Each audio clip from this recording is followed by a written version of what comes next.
welcome to today's live class, a free class. And actually, Deirdre, there's no lights on, so just put a bit of light on the subject here while we're talking.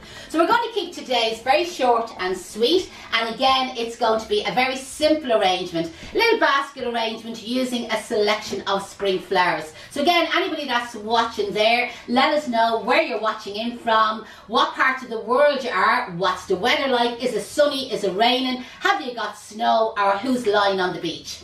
So to make up this arrangement, you need what's called a frog's leg or a prong. And when we sell these here at the school, we normally sell the Oasis Fix stuck to the end of it. So I'm now going to secure the frog's leg, or the prong as people call it, with Oasis Fix down into the end of our basket arrangement. Next thing then, I have half a block of floral foam, just looking for a knife here, half a block of floral foam, and I'm just going to trim the corners off it a little bit. And I'm going to use it in the upright direction just to get an extra bit of height out of it. So it's a half a block that direction, but because of the lip on this basket, I find that it'll be down too low. So I'm going to sit it in that direction there, which is absolutely fine. Now to secure it in place, obviously the frog's leg will help to stop it sliding around the bottom of the arrangement, but I'm now going to use what we call gutted tape and 20 gauge wires. So I'm placing two 20 gauge wires side by side, and I'm going to use the gutted tape. Now again, anybody that's new to following us, you may have missed out my tutorial on how to gutted tape. So if you go to YouTube, and we have lots of hobby classes and beginners classes for people who just love flowers, okay? And you'll find all of them on our YouTube channel under Case Flower School. So just go onto YouTube, search Case Flower School, and the videos will come up. And then what you can do is, I'm going to join two of these together because they're a bit too short. So I'm just going to crisscross them and now twist them, okay? But you can watch the tutorial on how to gutter, G-U-T-T-A, how to gutter tape, and again, it's easy enough. So I'm going to hook the wire in through the lip of the basket, and I'm going to twist it around itself, okay? And then I'm going to bring the wire over to the opposite side, so across the floral foam, and I'm going to do similar on the opposite side. I probably could have just got away with the one single wire, but I was just afraid that I was going to be a bit too short when I went to twist it. Now in this case I'm a little bit too long, but it doesn't matter. I'm going to cut some off, bring it around, and again I'm just going to twist it around itself. So that wire just gives you that extra bit of security across the top there, as I'm always saying here at the school, to be sure, to be feckin' well sure. So greenery wise, I'm going to use some ruscus. So ruscus comes on long stems. It's an imported foliage what I'm using, but it is possible to grow it in Ireland. So just have it cut up into random lengths. So when you're going around the edge of the shape of the basket, hold your hand on top of each piece of foliage so that you're not submerging it down into the basket. You're kind of going level with the edge of the basket, sticking it into the floral foam, and again you're letting the greenery just overlap the basket edge slightly. Now again, if you preferred and you wanted the greenery to come further over the edge of the basket, that's absolutely possible as well. Or if you want to do it foam free, there is an opportunity to do that foam free as well. Now that's something we have just added, a new program, a spring program, but to be honest, like it would be easy enough to change the flowers around to suit a summer program, a winter program, an autumn program, etc. So go to our website and it's under our standalone courses. Now a lot of you might say, like, what's the difference of a standalone or hobby course? Okay, so there you go, just to give you an idea what I've done so far. Here at the school, we do professional commercial training. That is our main job here at the school. And these live classes that we're doing are kind of more like giving people a little bit of a taster of what it's going to be like. But all these free live classes, like, I'm more kind of gearing towards the hobby market, the person who loves doing flowers, you know that way, the person who's just doing flowers for fun, the person who's doing flowers for themselves. And again, like if you're part of our Flowery Fun group, you'll see that we cover, or we would have a lot of members, and that's generally kind of like what they're doing. We're here like with when we're doing the professional courses, we go more into the actual geometrical shapes and the systems and the patterns for making the arrangements. We go into the stem count of exactly what we're using, where you can source the materials, what it's going to cost you to make the arrangements, and what the formulas and the selling prices are. We go through like the overheads of running a business, and obviously making sure that you're pricing for profit and that you're actually making profit in your business. Like, we get free mentoring, you're made a member of our Bloom Room, and you also have one-to-one WhatsApp with your tutor. So this is when you're on our professional commercial courses. Because again, sometimes I often feel that people, when they're watching the live classes, they might think, God, that's all she's able to do. Believe me, here at the school, like, we go into like hotel and event decoration, large floral structures, foam-free arrangements, sustainability, environmentally friendly, but we also cover chicken wire and floral foam and agro wool, and you name it, we cover absolutely everything to do with flower arranging and floristry.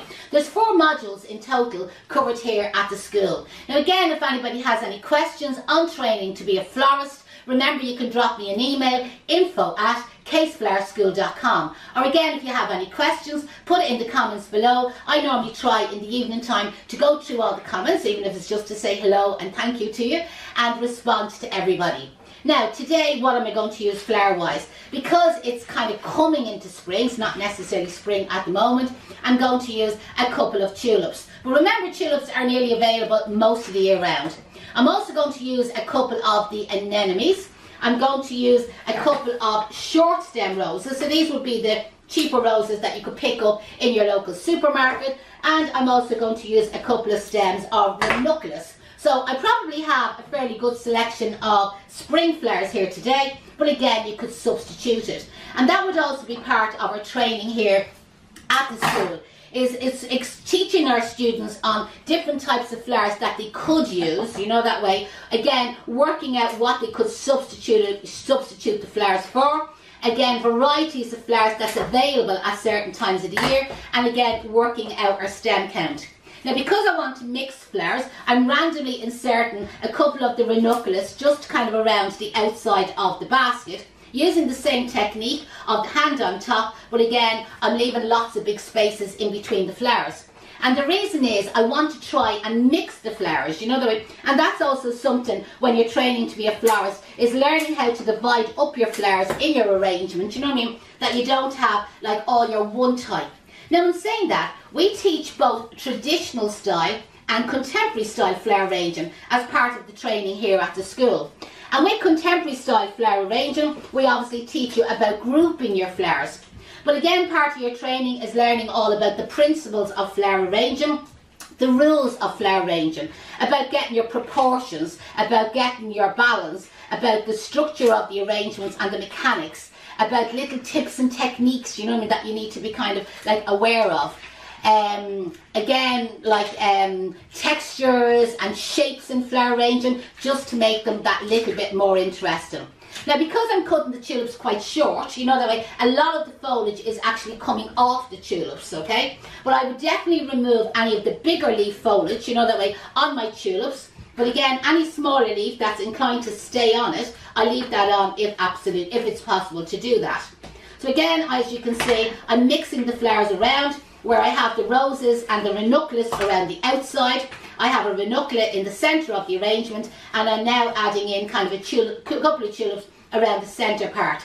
And you'll see at no stage have I used up all of the selections of flowers. So that way I'll try and have a mixed variety of flowers going right through the arrangement. Now I'm going, as you can see, there is going to be like lots of shades in this arrangement today. The anemones are absolutely beautiful, they are. And I love when they open and you get that beautiful kind of like black centre to the arrangement. Now that might be to the flower. Now that might be something that might interest you, right? Is knowing about the varieties of flowers and the different treatment and conditioning for each of the varieties. Now that's where I'm going to encourage you, or we're offering you, is that we have a free conditioning and treatment of flowers program. And it's something that we're constantly adding to. I know, like just recently there, Deirdre has added 6 more programs or classes to the one that we already exist. Now this is where you can learn about different varieties of flowers, when they're in season, botanical names, common names, and again, exactly what you need to do to them flowers to kind of treat them, bless you Deirdre, treat and condition, and obviously prolong the life of them. And this is available free, so if there's anybody watching there and you'd like to get your hands on that program, what I advise you to do is go to our website, okay? So caseflowerschool.com. So www.caseflowerschool.com. And what you'll see as you kind of scroll through our buttons is what we call our blog button. Now our blog button would have lots and lots of different tutorials, so you'll have great fun when you go in there, talk about falling down a rabbit hole when you get in there. And just scroll down until you find the heading that says Conditioning and Treatment of Flower Programme. And you can sign up to that completely free. So we host all our online courses on a site called Thinkific. Now everybody finds it hard to pronounce that word. Don't worry if you don't even remember the name of it. But Thinkific is a hosting site basically, where, as I said, we keep all our online programs. And when you originally sign into it, you do need to set up an account. And that account, you can use your email address and your password, and that way then we can then upload that course. You're able to do it yourself, to be honest, and it'll be on what's called your dashboard. And if you've already attended courses or training courses here at Case Flower School, probably on your dashboard is your Module 1, your Module 2, your Module 3, your Module 4, maybe your Mother's Day programme, maybe your Spring Course programme, and now you'll find that your Conditioning and Treatment programme is also going to be there. So it's brilliant, it is, and it means you can tune in at any time then, and you can access these classes to watch the treatment and conditioning. So there you can see I've used up like our roses, our ranunculus, our anemones and our tulips, and what I want to do now is just add in a tiny little bit more foliage before I add in a little bit of red twig for a little bit of texture. So when you're greening up a flower arrangement, it's really, really important that you don't overdo the foliage, okay? So something I always say to my students, less is best, because we can always go back and add in more, but it's nearly impossible to go back and take something out. Because with floral foam, when you take something out, all you do is you leave a big hole in the floral foam, and then you'll find that some of your material is going to start falling out. Kind of thing with floral foam, if you make two holes close beside each other, they normally join up together and they'll make one big hole in the floral foam. Or if you make a hole and you take a flower out and insert it in somewhere else, okay, well, the empty hole that you've left in the floral foam is not going to vanish, it's still going to be there. Well, what's going to happen is the next time you stick in a stem close to that hole, one collapses into the other. So instead of having a hole that size, you now have a hole that size where the two holes have kind of collapsed into each other, and then you're guaranteed that that particular flower is going to fall out of the floral foam. So it's really important is to avoid making unnecessary holes. And as you get more confident with your flower arrangements, you'll find that you will make unnecessary holes. Where you kind of find, even watching me demonstrate, it's unusual, I won't say I won't because speak too soon, but it's unusual for me to have to take something out and put it back in again. Or most times I've cut the flowers, you'll see, I'm just getting some twigs here. When I cut the flowers, I never measure them. Do you know, that way I just kind of go on guesswork and kind of hope for the best. And 99% of the time it works out perfect for me. So these red twigs that I'm going to use, okay, we use these twigs all of the year round, and they're available in lots of different colours. And these red ones, we have them in for Valentine's Day, but we also use them at Christmas time. So again, if any of you are watching, do you know, that way, and you followed us there at Christmas, you would have seen me use them. You can buy them from a company called Wicklow Foliage Farm. They're obviously based in Wicklow, they're based in Red Cross, County Wicklow. So again, if somebody maybe tags them in the comments, you know, that way, and again, you can pop over to their page and you can access them, or you can contact them about buying them. So you've seen there the way I've just cut up like short little bits of twig, and I'm just going to add it in and out through the arrangement. Now you could also add in a filler like gyp, but I kind of find with springtime, gyp wouldn't be my go-to flower at springtime. But this, if this was the summertime, and maybe the colours were different, you know, that way, again, red, I'm not mad about gyp, not saying you can't use it, okay? But again, if it was another colour or it was summertime, I possibly would use gyp. But other fillers or substitutes that you could use would be the likes of wax flower. Wax flower is brilliant, comes in lots and lots of different colours and shades. Again, snowflake would be kind of like the common name or the nickname for it. Or another flower I could use would be the limoniums or the statice or the sea sprays. They all give a lovely texture to the arrangement. And even though the likes of sea spray kind of comes in lavenders, lilacs, dark purples, etc., it would be beautiful with the reds. Purples and reds can look really well, very luxurious together. And again, just something that's a little bit different. So you can just see the couple of little twigs going through the arrangement, and that's going to be my filler instead of using your typical gyp or your typical wax flower, etc. So I hope you enjoyed that tutorial. I've tried to keep it simple and fast, short and sweet, as I promised at the beginning. Beautiful for somebody starting off as a beginner, you know, that way. Again, I know I haven't went into a lot of the techniques about measuring and cutting and stem cut, etc. But we do cover all of that on our professional programs. So again, if anybody has any questions, put it in the comments. If you'd like to ring me here at the school and have a chat about your floristry requirements, you're more than welcome. The best number to catch me on is 01 for Dublin 453 8649. Maybe one of the ladies might put it in the comments for me. Anybody that's ringing from overseas. Overseas is anybody outside Ireland. UK, Spain, America, blah blah blah. The easiest way to contact me is 00353 8626 44472. And again, maybe Celine, if you're watching, any chance putting that in the comments. 00353 8626 44472. Or a really easy way of contacting us at any time of the day is drop us an email. info@caseflowerschool.com. The very best of luck, everyone, and I'll talk to you very soon on our next live class.